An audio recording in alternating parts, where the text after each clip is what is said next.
Good evening. Welcome to this week's Parent Connection webinar session. Our topic this evening is career planning, and the title of the presentation is Parent's Guide to Career Planning. Today you're going to hear some great advice and words of wisdom from our guest speaker, Rob Liddell, Director of Career Planning at St. Leo University. Thank you for logging on and being here with us this evening. My name is Stephen Kubashek, and I'm the Director of Parent Relations here at St. Leo University. I'm a two-time graduate of St. Leo, having earned my undergraduate degree in marketing here, as well as an MBA. I have a deep affinity for St. Leo University and absolutely enjoy working with the parents of our students on a daily basis. We have a good number of parents who have logged on to the presentation this evening. I hope that this presentation will inform and give you a greater understanding of the career planning process for our students. In addition, you will learn about the support that we have in place for your students. This information will help you as you continue to advise your child as he or she grows and develops here at St. Leo.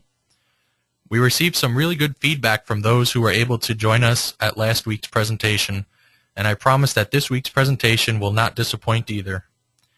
If you missed last week's presentation on financial aid or would like to view part of it again, you can go to stleo.edu/Parent Connection webinars to view a recording of the presentation.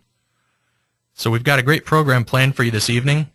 Before we get into that program, I'd like to take a moment to explain a little bit about this webinar series. So what exactly is a Parent Connection webinar? Parent Connection webinars are a brand new program that we're offering to parents of St. Leo students. We plan to continue to hold webinars on a regular basis for parents of St. Leo students in order to keep you informed about relevant topics. The plan is to have a series of online sessions for parents of St. Leo students that provide you with an in-depth understanding of the resources available on campus. These sessions will provide you with information that you want to know in a convenient format. These webinars will give you an inside look at how things work at St. Leo and an opportunity to hear from the people who make it happen. As we all know, college is a time of great growth and learning opportunities for our students. Those learning opportunities take place both inside and outside of the classroom. As students grow into adulthood, I'm sure that you hope they become more independent. For our students, they may not be able to articulate it yet, but they all do have a goal of finding gainful employment in a career field that provides them with the most satisfaction in life. This thought may be a little bit distant to some of them, particularly since they're on spring break this week, but you know as well as I do that as students get closer to graduation, this goal becomes even more urgent in their minds. Everything that we do here at St. Leo helps students to develop and be prepared for that next stage. With the information that you'll hear today, I encourage you to continue being that positive role model in your child's life and walk with them in a supportive role as they take the necessary steps to be ready for success when they graduate. Since this is a webinar, we have set up the program so that you will be able to view and listen to our presentation. I'm sure that many of you will have some questions. If you do, please type those questions into the chat box, and at the end of the presentation, we will take some time to answer those questions. Rob Liddell is this evening's presenter, and he will be sharing some very timely and pertinent information about the role of college parents in assisting your student find his or her career path. Rob, welcome. Thanks so much, Stephen. I'm glad to be here. Thanks for being here. Rob Liddell joined St. Leo University Community as the Director of Career Planning Department in July 2012. Let's see, I will advance the presentation here. There's my picture for you, the one speaking. And there's Rob. So Rob joined the Career Planning Department in July 2012. In addition to responsibly planning and managing the resources of the Career Planning Department, Rob lends his leadership to the relationships domain area within the departmental workflow model that he developed earlier this past fall. The term relationships encompasses partnerships between career planning and university administrative groups, alumni, the faculty, and of course our parents. The term also points to the cultivation of opportunities for internships, experiential education, or first employment with members of both the business and civic communities for our students, and surely includes Rob's representation of the university to groups like the colleges of Central Florida Career Consortium and the Tampa Hillsborough Economic Development Corporation. He is a member of Florida Career Professionals Association, the National Association of Colleges and Employers, and NASPA, Student Affairs Administrators in Higher Education. Rob has dedicated himself to student development and joined St. Leo directly from the University of South Florida, where he served in 3 unique roles over the last 6 years. He initially joined USF as a compliance coordinator and employee relations consultant through their division of human resources after serving a large multi-site medical practice as an in-house consultant. His experience at USF also included a leadership position within the Office of the Provost and Executive Vice President, and as a researcher in the Office of Student Affairs Planning, Evaluation, and Assessment. His academic degrees include a bachelor's degree from Florida State University in religion with a minor in child and family development, a master's degree in management from the University of South Florida, focusing on leadership and organizational effectiveness, and he has nearly completed his PhD in higher education administration, also from USF. His dissertation research involves exploring the effects of losing merit-based financial aid on college student persistence. Rob and his wife of 10 years are expecting their 4th child just after the opening of fall semester 2013. As you already know, this particular Parent Connection webinar is designed to familiarize you with the career planning services at St. Leo. Please keep in mind that FERPA laws prohibit us from answering specific questions pertaining to private student records during this public webinar session. I do, however, encourage you to ask any questions that you have about career planning process that do not pertain to specific student records. As mentioned earlier, you can ask questions by typing them into the chat box, and we'll take some time to answer those questions at the end of the session. If we don't have time to get to all of the questions during this session, we'll follow up with you by phone or email. Now, enough from me. Rob, thanks again for being here. Absolutely. Thank you so much, Stephen. I want to also personally thank all the parents and the individuals that have joined us on the webinar. As we get started, I wanted just to provide maybe not the absolute best presentation you've ever heard from a career services professional, but I wanted to provide maybe a good basis to start a dialogue. And so there's really 5 key thoughts that I want to maybe center our attention on tonight, and then follow those up with, I'm hoping, some targeted questions. So as the first slide comes across your screen, you'll see that we're interested in alliteration, at least I am. And so we'll have questions about exploring many career options, experimenting, and gathering diverse experiences. Obviously, I want to echo your resolve as we encourage our students to plan out their futures, further to elicit networking opportunities, and lastly to establish your role as a parent as a key partner within this holistic development process. So our first effort will talk about the Great Balancing Act. Most students will come into college with a variety of presentations. Some will have a very clear sense about what they want out of life, what kind of academic study they're hoping to pursue, what type of career field they'd like to enter. So that's one presentation. Another presentation would have that same student with a very good sense about what they want out of life, only to find out that it really doesn't suit them after some experience with maybe a first semester in a challenging science, or maybe they're figuring out that their personality doesn't really lend itself well to some of the manifested careers that flow out of an academic major.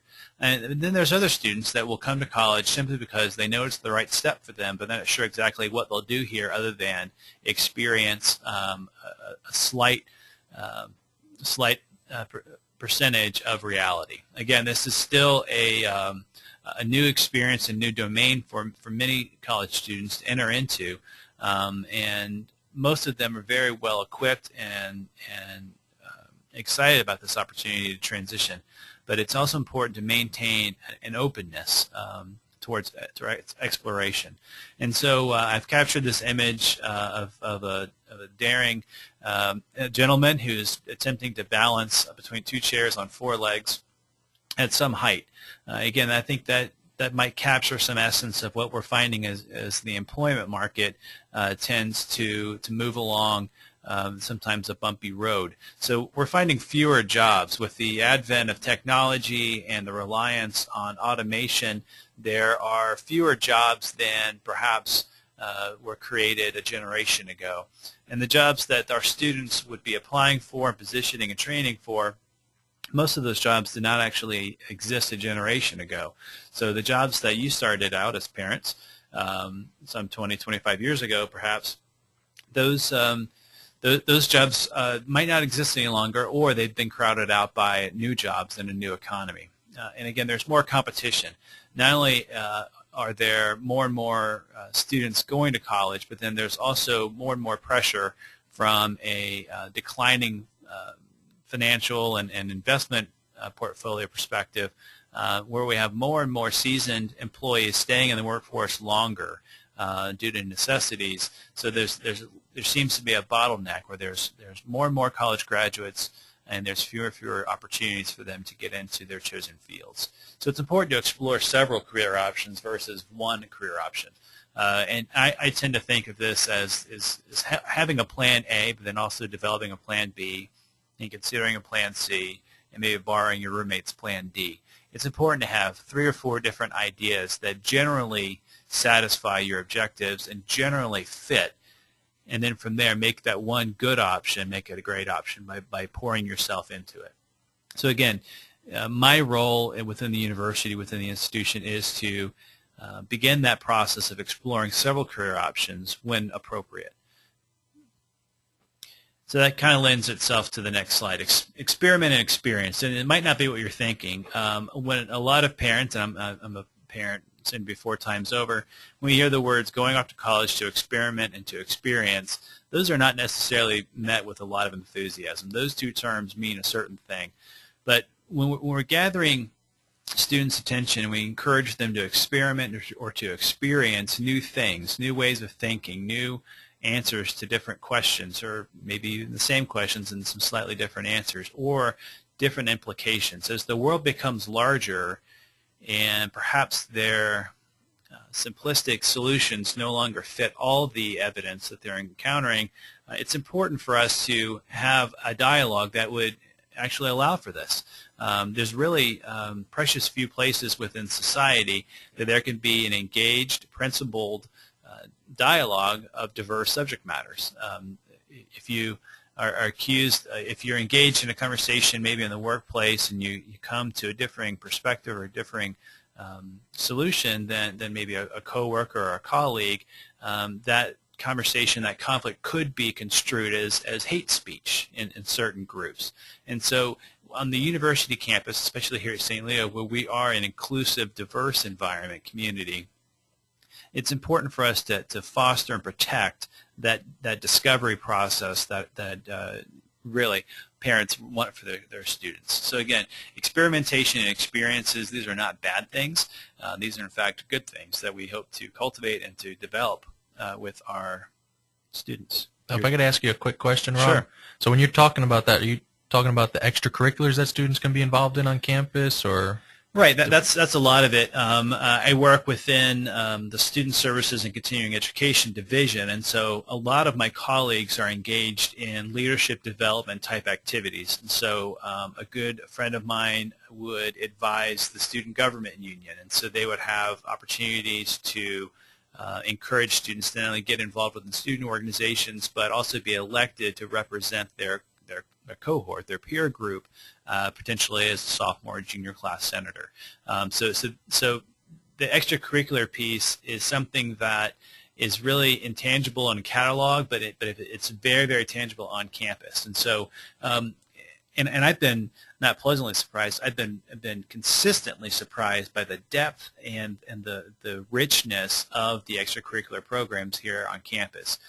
Just this past semester, I want to say it was in late January, we had an opportunity to raise awareness for for really needs to kind of help to contribute towards solving world hunger, we partnered with an organization called Feeding Children Everywhere, and we're able to package and to donate 100,000 meals that were sent to Nicaragua to help resolve some food and just some basic resources that we take for granted here in the States. So again, it's not so much an attempt or a place in which we're trying to develop cognitive skills. We hope to do that as well, but also to really we're interested in holistic development. We're interested in developing a social conscience. We're hoping to develop an appreciation for social justice, an appreciation for diverse human experiences.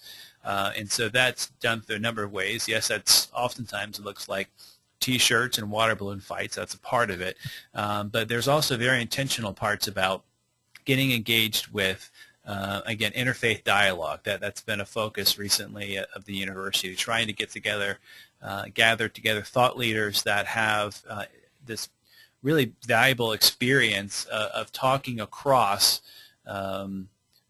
camp groups, if you'll excuse the term, where we're able to gather in folks from different religious expressions and really have a really an informed and an engaging, at times challenging dialogue about how they view the world and how they view their role in solving problems within that world. So the extracurricular is obviously something that I'm going to run to as a value-added proposition here at St. Leo University, but also I think it can entail traditional kind of curricular experimentation. So perhaps if your son or daughter has not expressed a lot of comfort with quantitative sciences, and so maybe an accountant is not in the future, but I think there's value in taking a course in statistics or in getting comfortable with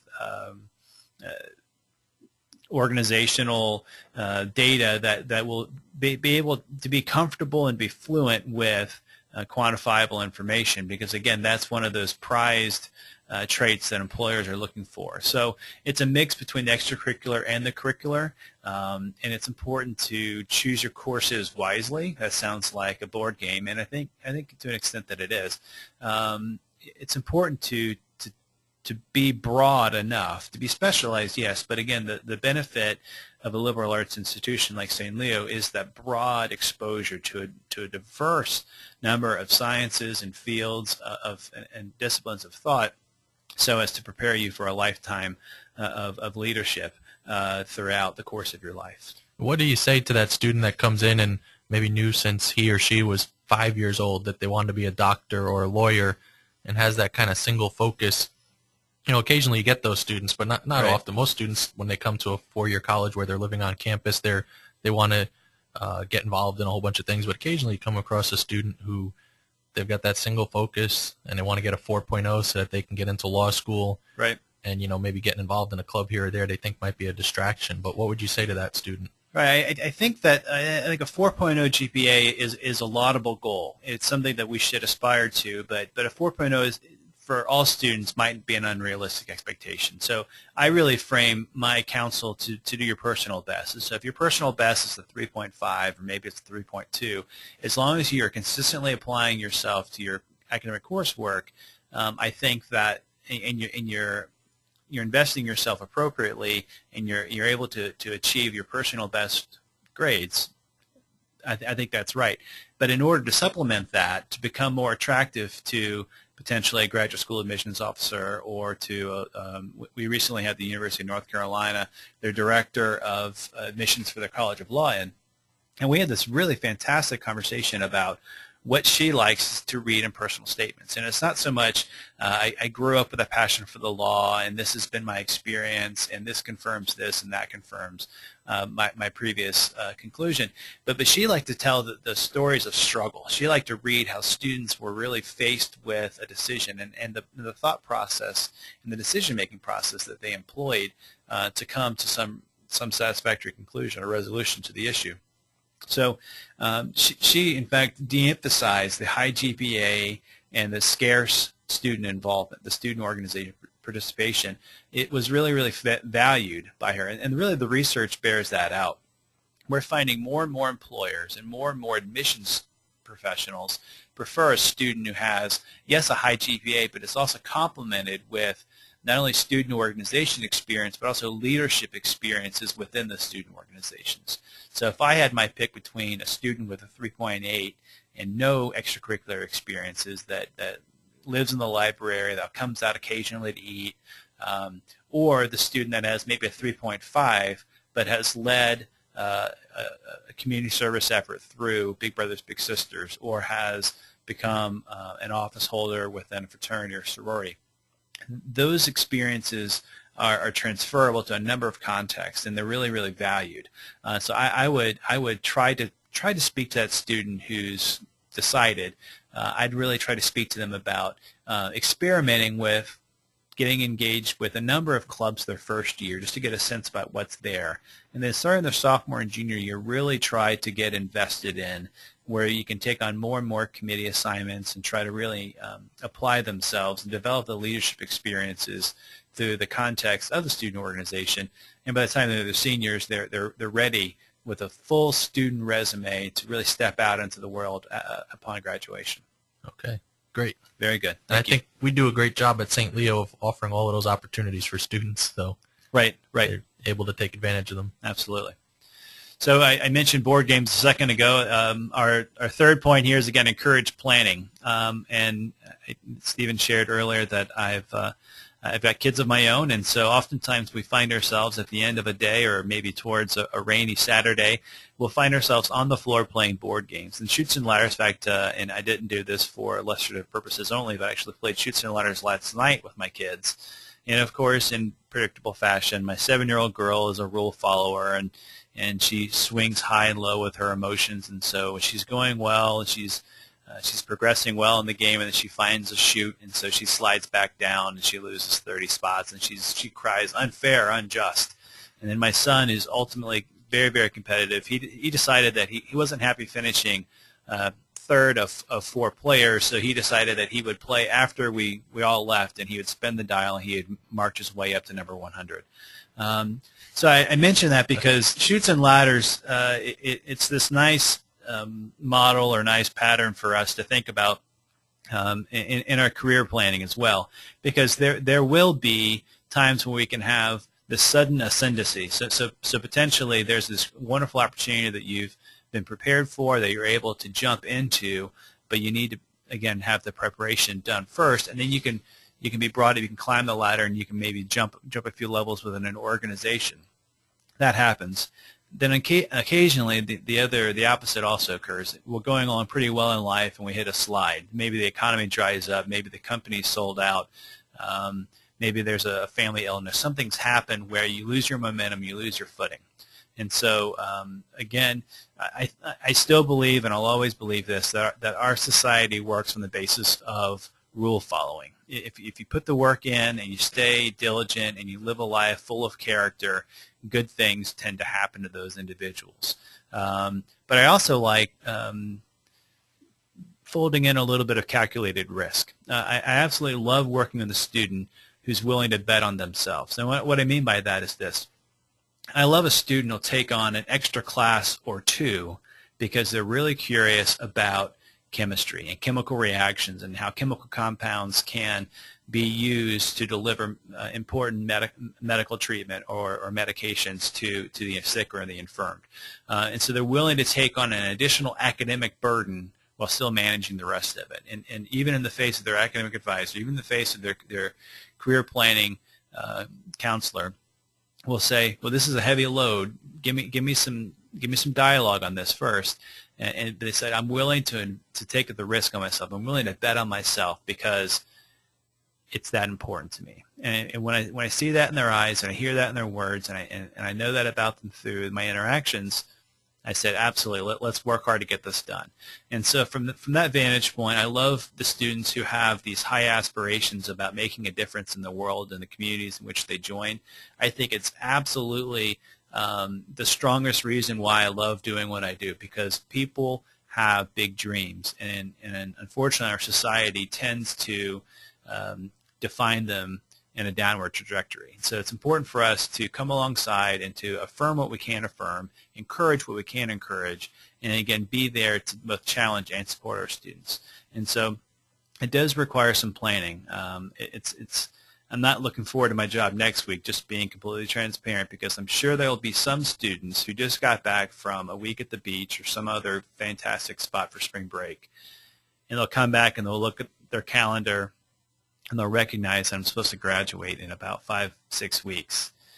And then panic sets in, and I need a job, and I don't have a resume put together, and I don't have a lead, I don't have a good idea how to do these things. And so we'll be pressed into service. We're happy to do that, but it's so much easier if we can start earlier. So this past year, we've been very, very fortunate to be invited to share with all of our first-year students through a program we call SLU 100, which is our first-year experience course, where for academic credit, they'll be taking a academic success course, but as a component part of that is each of these sections of classes will be brought into the career planning suite, and we'll engage them with a presentation on clarification of values and the importance of starting early.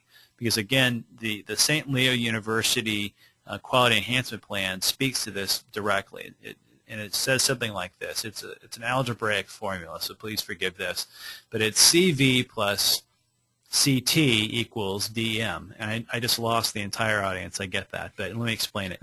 It says CV, core values, so the 6 values that we stake ourselves to, plus CT, critical thinking, again, not being negative about a colleague's decision or someone in your peer group, but having the fortitude and the experience by which you can dissemble an idea and look at its components parts and follow through to conclusion, and you can reach rational evidence-based conclusions based on your observations. So CV, core values plus critical thinking, equals DM, decision making. So decision making has basically been decoupled into these 2 component parts. And so that is the model by which I would think that all of our administrative offices work from as far as what animates their work, very much so in the case of career planning. And so every first-year student comes into our suite and has this presentation on core values. Again, clarification of values leads to higher satisfaction in life. There's all kinds of research that says that 80% of individuals will either leave a job or lose a job because of a non-congruence between personal values and organizational values. So if we can help our students identify their values on the front side, it's a lot easier to do the installation than do the repair work afterwards. So again, we really want to encourage planning, but more specific to that, early planning. And is one plan, is that going to, you're stuck with it, it's a contract? No, it's not that way. But if we can get our students thinking at an earlier position within their college career about what they want out of life, we're much better equipped to help them realize those lofty goals and ambitions. You know what, I heard back in the fall semester that you were having all of the classes and students come through as freshmen for the first time this year. I just thought that was such a great service to the students. It was something I wish that when I was a freshman here at St. Leo that we had done, because freshman students, it may cross their mind that, yeah, I've got to have a job, but that's still 4 years away. And when you're in your first semester, most likely you're not going to get up and walk through the career planning office, but it is really important for them to get in there as early as possible and start talking to you and your staff. Right. And we're not naive to think that we're grabbing their attention and sustaining their interest throughout. But because, just being honest, they're given so much literature about this is the importance of doing this activity or that activity. You need to know this person. You need to stay engaged here. It's just really, it's information overload. But it's important for us to give them, I would say, a digestible amount of information by which it'll help to kind of start to orient their thinking in a particular direction. And so if we can get them started about values clarification, again, they're going to have that amplified and echoed and reinforced by almost every single program, every single course offered here. They're talking about values clarification, expressing and embodying those values added to critical thinking as a way that you'll be able to have that life of sustained leadership in whichever community you choose to join. Absolutely. So our next slide, hopefully we're doing pretty good on our pace there. This is a difficult slide to work through. There's a lot of information here. But again, networking is really a key. I was talking with Stephen before the webinar began. I've been reading a lot of research recently. I'll be traveling to our Virginia educational centers in which we provide quite a bit of support to our military in the next several days. And some of the research I was reviewing states that between 60 and 80% of all jobs are found through network, an informal network being established. And the tricky things about network is that you can't really dig a well when you're thirsty. You need to have a network before you need a network. And so here's some advice for all of our students to begin thinking through as they get started. So again, nurturing relationships, establishing those connections, talking with alums. We've got a fantastic opportunity here at St. Leo to work very, very closely with not only our parent relations department, manifested in Stephen and his colleagues, but also Eddie Kinney and Nikki Collins over in the Alumni Affairs Department. We've got a fantastic relationship by which we can hope to develop a nice mentoring relationship between our current students and our alums, business owners, and in a variety of fields and a variety of geographic regions. It's a really, it's a distinctive feature that we're really excited about. We're working hard to develop within the next several months. The W network could stand for Write Thank You Notes.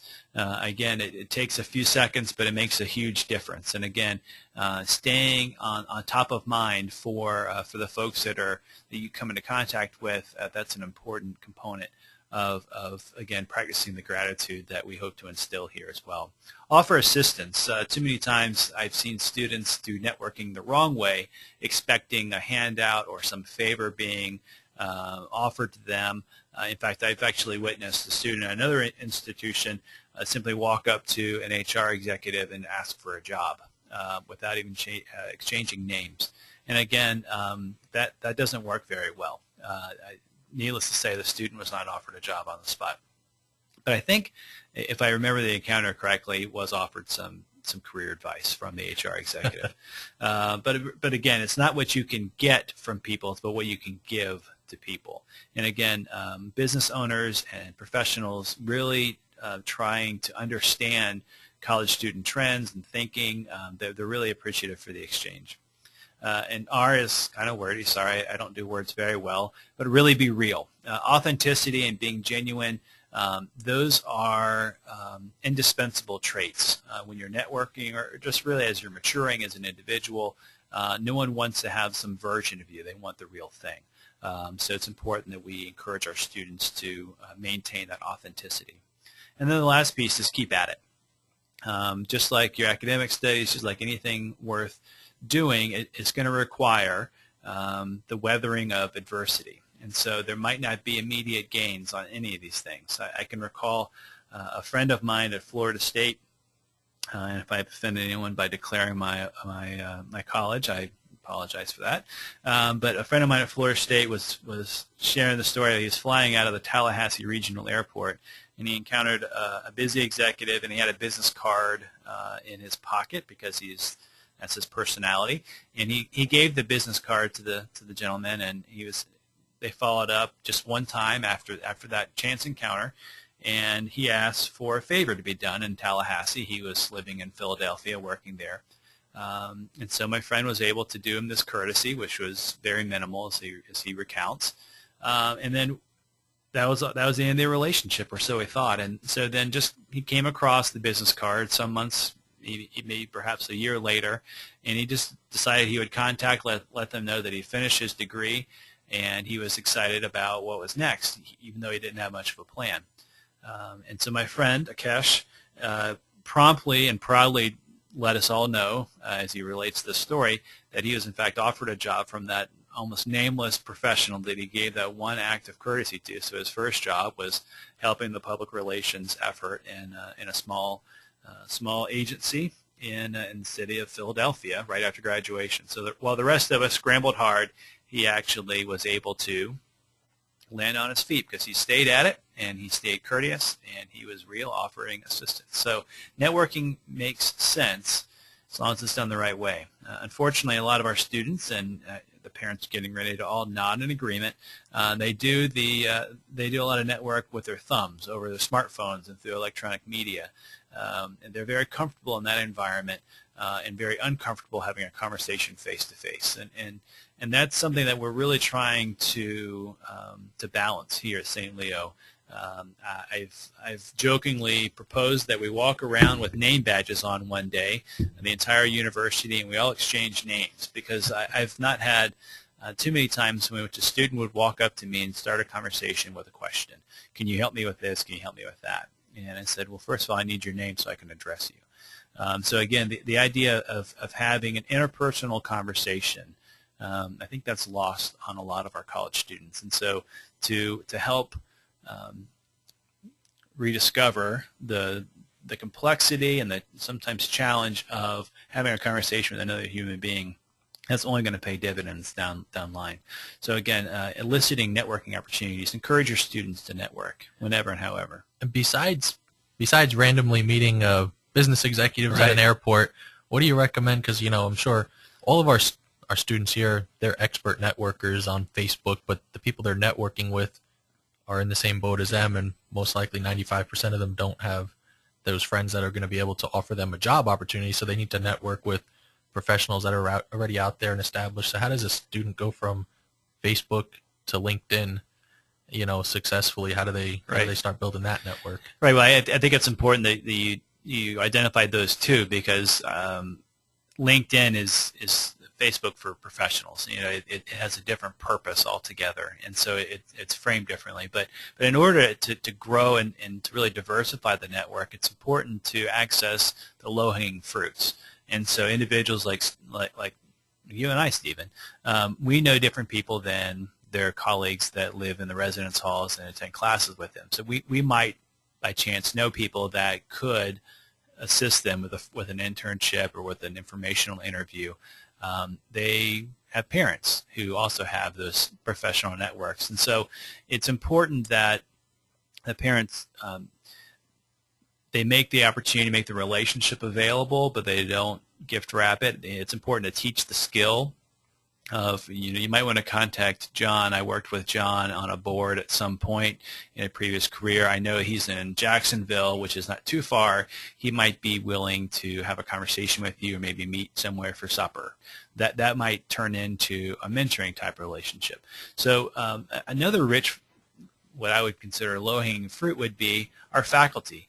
Obviously, our faculty, they're some of the smartest people that I've ever walked into a room to encounter, but in addition to that, they also have almost innumerable industry contacts. They've got folks that are decision makers at key levels at important organizations and employment firms that they can really help to negotiate. So it requires not so much a wealth of personal contacts, but it requires a decision in order to network. And so for a student to say, this is important, I'm going to resource this in the following way. I'm going to make an impression with my hard work, my dedication, my curiosity, in my offer to my faculty member. So if Frank Arnold is my professor for management, and I'm coming into my junior year and I hope to intern over the summer, it's going to be very important for me to share my strengths and my aspirations with Dr. Arnold, so that he might be able to pair me up or match me up with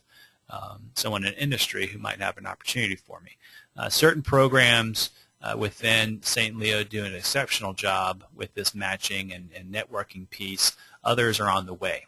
And so I've targeted those few groups with whatever resources I have to try to get them up to a very competitive position. But again, it's starting with the low-hanging fruit, and then from there, it requires, again, the decision to learn something about networking.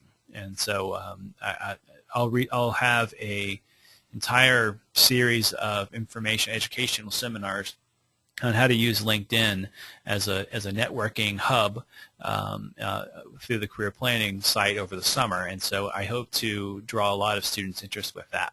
But that's a great question, because it's easy to think, well, I have a lot of friends.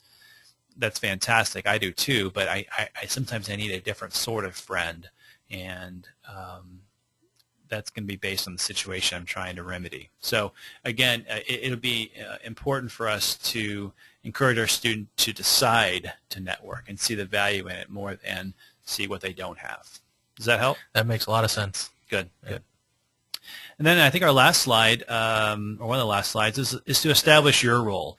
Again, we've got several pictures here. Some of these are St. Leo pictures. Some of these are sourced elsewhere. But we see a lot of smiling faces. And isn't that the goal, is to not only go through what sometimes can be the tempest of college, but you want to come out with a stronger relationship on the other side. So it's important that you establish your role, and it's easy for parents who have been need-meeting individuals for 15, 20 years or longer to continue in that role. But it's important to have a dialogue and to begin to allow and encourage your college students start feeling the weight of their consequences. And consequences are always thought of as negative things, but consequences are also positive as well. So preparing for your future and making important decisions will also lead to strong consequences. So it all has to do with having maybe a design or a plan going into it. And so if there's a desire to send your student here, we're delighted to meet them. We're delighted that you'll share with them your investment of your energy, your resources, your aspirations, your dreams for them. But then also it's important for them to begin to feel that and own it themselves. And so your role changes, and that's an uncomfortable transition for many, many parents. And as a parent, I have a hard time with my dynamic relationship with my children, but I know that it's a healthy one. So again, the stand on your own feet kind of approach sometimes sounds like tough love. Sometimes it sounds like this is a teachable moment, but every single time it sounds like love. And that's a hard time. It's a hard lesson. It's a hard truth to embrace, but it's no less the truth. So it's important to establish your role. And so there's, if I can just suggest a couple of questions that might be helpful in animating your students' attention. And they're listed here. I'm not going to read through all of them. But again, thinking about the second question in particular, what do you really care about and want to contribute to? That's a question that is an open-ended question that you can affirm. You can have some suggestions and even some recommendations based on your knowledge of your child. Well, do you remember that science project in which you took the lead and you gave a great presentation about photosynthesis in 3rd grade? That was fantastic. Have you considered maybe following that up with some coursework in science, or perhaps they were an Eagle Scout, or they were engaged at some level of conservation or community servant-heartedness. So it's encouraging some of those things that are already on the biographical resume. See if they don't have a secondary entry on the academic resume or professional resume. And then I like the last question, especially the last two. What is this major? Maybe a preferred major or aspirational major? How does it relate to career options that interest you? And then the last question: what research have you done or could you do on some of these career options? And this is really where we come into play. We have quite a few resources on hand. We make them available to all of our students. It's a resource that is it's rich. It's continuously being updated. It's sourced by the Department of Labor, but it's also sourced by industry professionals who are actually doing the job. We have data aggregators that will provide an almost continuous news feed from certain industries and certain companies. We are very well connected and subscribed to important pieces that will really help students really start to envision what maybe a primary goal might be or primary career option, and maybe even some secondary and tertiary goals as well should Plan A not work. So there's a lot of encouragement that you can offer uniquely. You can offer to your student, but again, we're also aware that at a certain point, the teacher from Charlie Brown kind of steps in, where parents seem to be tuned out by their students, and this happens in every university I've ever worked at and have experience with. It happened in my own life, where my mom or my dad could have really fantastic advice, I just wouldn't hear it. But if someone else said the same exact thing, I would hear that. And so sometimes, if I've got a 9-month relationship with a student and I've been trying to really point them in the same direction, they're just not hearing it. I've been fortunate enough to be able to source through my contacts, through my networks, bringing in some individuals from industry, because they'll listen to an employer. So if there's someone that they value, someone that they have respect for, they will actually listen to what they say there. And so we can have those conversations. We can bring in experts and working professionals and have them interact with your sons and daughters to really give them a lived experience, to really contextualize what their academic aspirations might turn into. So there's a lot of research and there's a lot of services, a lot of resources that we can provide to your student, but not if they stay away. We try to offer services that I characterize as do with instead of do for. And so do for services looks like the old career office back in the 40s, 50s, and 60s, where you majored in this, and you're this gender, and this was your job, and this was your starting salary, and you didn't have any negotiation. So we're no longer a do-for organization, but we're a do-with. And so if a student will come towards us with 50%, we'll meet them with 50%. In fact, sometimes we'll actually bleed into 60 or 70%. We'll carry more of the weight initially, and then we'll step back and we'll regress a little bit and allow the student to really fill in the blanks, especially as they get closer to finishing their time with us here on campus.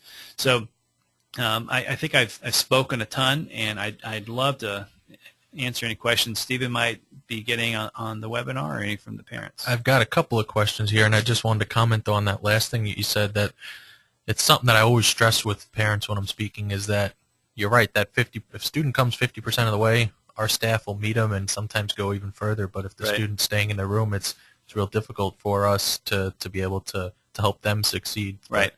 But I really think it's a point of pride for our staff and that we're able to meet the students and help bring them along. So the one question here is, so my son is a junior. I don't know if he's ever been into your office. I know that he should start thinking about career planning at this point. What should I say to encourage him to come into your office? Yeah, I think it's important just to ask the question, just being very deliberate and saying, so, son, coming up, and I'm really glad you had a good spring break. What are your plans for the summer? And if the plan involves, well, I was going to go back and be a lifeguard at the community pool, okay, I applaud your industrious personality there, but is there anything we want to do long term that maybe could be career related? That's a tough question to answer right away. By the way, I was on the website, or I heard about St. Leo's Career Planning Office, and I know that they have people there that this is what their sole mission in life is really connecting students with satisfying futures and successful futures at that. So it wouldn't be a bad idea. There's going to be a rush to get in. Again, the post-spring break senioritis, we'll have a lot of that. But again, I would much rather work with a second-term junior than a second-term senior. I'll work with either. I'll work with both. In fact, I'm working with graduates right now about I finished a program a year and a half ago and lost my first job, and so I'm kind of in a bad spot. Okay, we're still working, we're still dialoguing, we're still trying to help put those individuals in front of employers today. So, so I think just being very upfront and saying, if you need some help making this decision or accessing these resources are available. Great. That leads into the next question, and I think actually you almost answered it there. But for students that are in their senior year, and I'm pretty sure that the parents asking here has not come into the office, has not done much in terms of career planning. Right. So your services don't stop the day they graduate, correct? Right. So I can recall my first week on the job, and this was over the summer. This is not a lot of stuff going on campus, and I received a phone call from a student in Alaska, and I thought that was amazing to begin with. And I vacationed there with my wife a couple of years ago, so we had a few minutes on that. But she was curious if she could access services, and I asked her the question: did you attend St. Leo? I didn't ask, do you contribute? I remember the Alumni Association. I said, did you attend St. Leo? She said, sure, I did. I said, in my opinion, once a lion, always a lion. And so services don't stop when you stop showing up. In fact, services, in my opinion, they step up a little bit because, again, there's an expressed urgency. But for the student that has not availed themselves of our services, it's still not too late. This coming early April, I want to say it's April the 4th, we will be participating in a large career fair. It's actually the Colleges of Central Florida Career Consortium. It's their annual Career Expo. It's going to be housed at the University of Tampa, and we've already, even today, we've arranged for university vans to transport students to the Career Expo. We're expecting between 75 and 80 employers, and these are employers with real jobs for real candidates.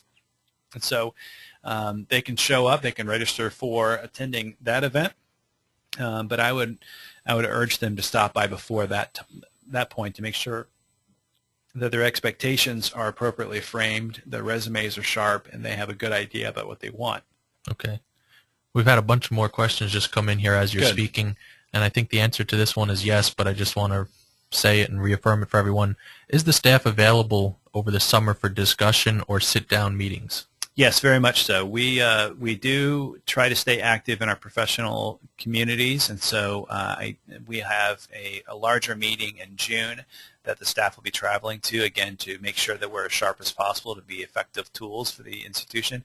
But we are available via email, phone, in-person conferences. We can Skype with students. We're willing to go to great lengths to really help our students. Yes. Okay. Got a couple of statistical questions here. Boy. What is the employment rate of your recent graduates? For example, 50% of 2011 class employed. Do we keep? I know it's hard to get some of that information. Right. It's our numbers are really, really impressive. In fact, they're closer to 80% of employability. But the trick is our response rate is incredibly low. I want to say that of the 4 or 5% of students that will complete the survey, that's right, 4 or 5% of the students that will complete the survey, most of them are finding work and work within the field or their academic discipline, or they're continuing on into graduate school. So, so again, the researcher in me stands up and says, well, obviously the ones that are having a positive experience are more apt to respond to a survey of that kind. So that leads me to believe that the national norm of 50% employed right up within 6 months of graduation is probably not too far off from where we're at. We are, in fact, attempting to develop some better measures of that performance because it's an important part. This university and this university's president is convinced and consistent on the fact that data must drive decisions. Evidence must inform decisions, and so it's difficult. It's guessing if we try to affect any kind of change in our policies and practices without having any evidence as to verifying what needs to be worked on the most. So we're developing some more capacity as far as data reporting. We do enjoy a very good working relationship with our in-house statisticians and our folks in institutional effectiveness, and so there are those. There's a concerted effort, and if I can leave you with that. But those that choose to respond to our surveys respond positively, but very, very few do not respond. Okay. Here's another statistical question. Do you keep any metrics to show what % of students are actively working with your office, especially what % do not come to your office for assistance? Right. So I'm new to the role, and so in July I decided that, again, consistent with the institution and consistent with the way I like to work, is that I work off of a performance benchmark. And so I can let our audience know that in the month of September, I think we had 500 contacts, and that's through phone, through email, through in-office, 500 contacts with students, just generally. And then in October, that grew to closer to 700. November, it tailed off a little bit. I think we're closer to 625. But then January and February is really a big month for us, so I think we had 1,350 touches. But this is not an unduplicated head count, so I'm using some statistician's jargon. So I cannot tell you exactly which students are coming in and are not coming in, but what I can tell you is that we do have a very aggressive outreach effort because for several years career services were invisible on campus, as Stephen alluded to during his time as an undergraduate. There wasn't there was a lot of commitment to it, but there wasn't a lot of capacity to do much, and so that's changed. The university has committed resources and personnel to improving our career placement and our career readiness efforts. So I would anticipate some stronger performance there and sustained attention from our students.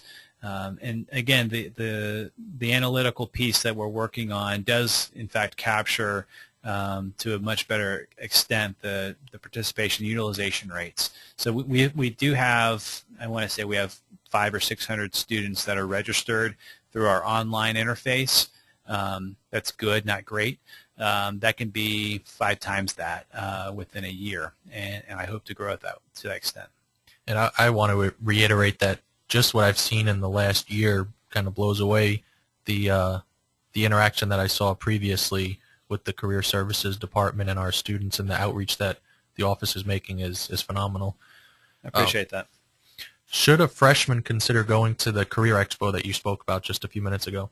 It wouldn't be a bad idea. I'm a big proponent of you play like you practice, and so they likely won't get a strong look for full-time 40-hour per week role right away from these employers, but they will not be restricted. We're going to heavily recruit and promote this event within our seniors and those intended on graduating. But if we can provide transportation to the expo, we'd be happy to have them down. And if they wanted to stay behind, and I'm trying to gather some more resources and support for a career peer mentor program where we'll be teaching younger undergraduates who have a strong kind of bridging relationship kind of personality. I'm going to try to teach them how to do some of the work that we do, not to offload our schedules, but then to use their influence within their spheres of influence. We're really hoping to breathe life into that program as early as maybe middle of next fall, where we can have maybe 10 students who know what it looks like, how to manage stress within an interview, how to do an elevator pitch, how to write a resume, how to prospect for job leads, et cetera. You know, if we can teach, this is a very biblical model, you have to forgive me, if you can teach 10 or 12, that's a very comfortable number for us here, 10 or 12 students how to do this stuff, and I don't have a Messiah complex, let me get that off the banner first. If we have 10 or 12 students how to do this stuff, and then they can go back and multiply their efforts, again, within their peer groups, if it's within their student organization or within their fraternity or sorority, I only see that as a force multiplier. I only see that as education getting out in an organic manner, which is the way that this generation of student really prefer to communicate. That sounds like a great idea. I look forward to seeing that develop. Here's the last question, and then we're doing great on time. We'll just wrap it up after that. But the last question, are the staff trained to look for possible difficulties that the student is experiencing that might be blocking their success in attaining a degree? Yes. And I guess this goes to our academic advising office has like a success alerts program, which it Right. expands further than your office. It's our faculty are trained in looking at that. Right. There's, and I say yes with some hesitation. We are not licensed to provide mental health counseling, but we are in fact trained and continuously being trained on how to coach students through very rigorous processes such as choosing a major and choosing a career or an avocation. So a lot of that is done interpersonally. A lot of it is done in a narrative framework. And so there's been 2 or 3 conversations I've had with students this year, in fact this semester, where they wanted to speak with me about their career path that they're trying to find, because they maybe had 2 or 3 that didn't have one. They're trying to find their career path. And I stopped the consultation, and I said, I'd love to have this conversation with you, but I need to have another conversation with you right now. And one student was dealing with the passing of his father. Another student was dealing with a financial hardship that was really dominating their thought. And so I was happy to engage them in a conversation because, again, I've devoted and invested myself in student development, not career readiness, not career education, but I'm here to help your students develop into the men and the women that they will become. And so that sometimes requires me to wear several hats. And so the hesitation comes from that position where we're not credentialed to provide mental health counseling, but we have been blessed and we've been equipped with a personality and with a sensibility that will ask that question that others might not, because we have some attention to it.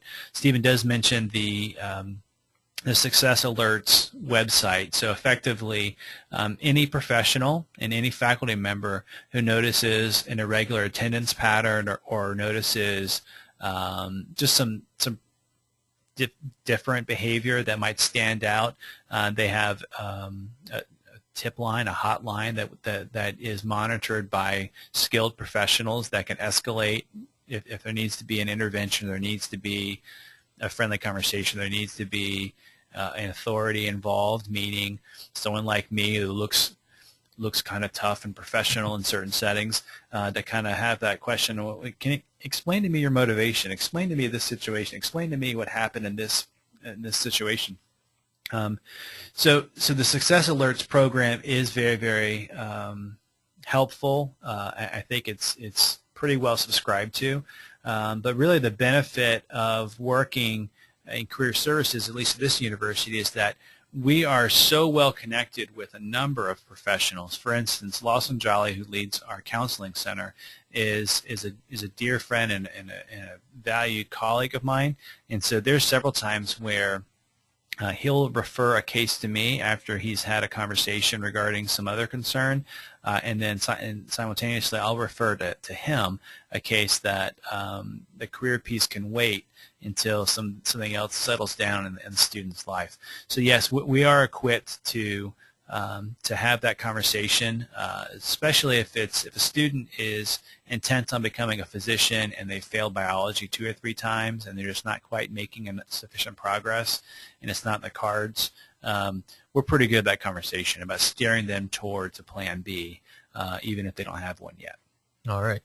Thanks, Rob, again. And we're going to wrap it up now. Just a couple of takeaways. I was jotting some notes as Rob was talking during the presentation, but that I got from this was the networking piece. I know I've got some work to do on my LinkedIn profile. Experience and experiment. I think it's a perfect time for parents to encourage your students to get out there and be involved in the extracurriculars. Have that plan A, plan B, C, and then borrow plan D from your roommate. Is that correct? That's right. Yep. Again, building a network. I guess I can't stress that enough. Students think they have a network, but it's important to build beyond just the Facebook network.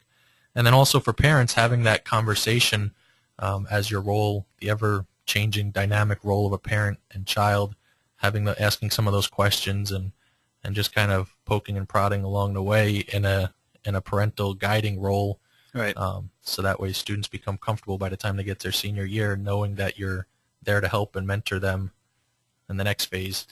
Absolutely right. So. And again, this is again, I hope this was not the most profound and brilliant presentation you've ever heard on career services. Hopefully this is, like I said, the beginning of a dialogue. And if you'd like to extend this dialogue, I'd be happy to do that. I'd be excited to do that. On the screen right now, you'll see my contact information. I provided you my email address. That's by far the most reliable way to get a hold of me. I give you my office, my desk phone number. If you dial that number, it's going to get me or get my voicemail and get right back to you. We're also on Facebook. This is not pictures of my kids doing fun things at T-ball. This is relevant, like I say, digestible bits and pieces about how to do the career search process. And so we have a 5-day branded presentation. Monday we think about Mythbusters, and so we try to unpack some of the common myths that circulate and travel around with career search process. Tuesday is technical. Tuesdays we try to help our students with very, very specific job-related pieces. Wacky Wednesday is that. It's kind of a lighter look at life. Thursday is a program I'm really excited about. It's called Thursday's Guest. And Thursday's Guest is kind of borrowed from Randy Pausch, who was the famous mechanical engineering, I believe, professor at Carnegie Mellon, who was suffered with pancreatic cancer. And so he writes the last lecture, which is his collective wisdom he wants to pass on to his kids as he leaves. And so I really like the idea of inviting other people's perspectives about sharing their wisdom with our students, because there's so much wisdom. It's undersolicited. So if you as a mom or dad would like to impart some wisdom, maybe even as an anonymous piece, I'd be happy to put you up on our Facebook as a Thursday's Guest. And Friday is TGIF, obviously, but it's Turn Your Goals into Your Future. TGIF, and so it's a little bit inspirational, a little bit aspirational. We really try to encourage the dreaming of big dreams there. And Stephen mentioned a couple times LinkedIn.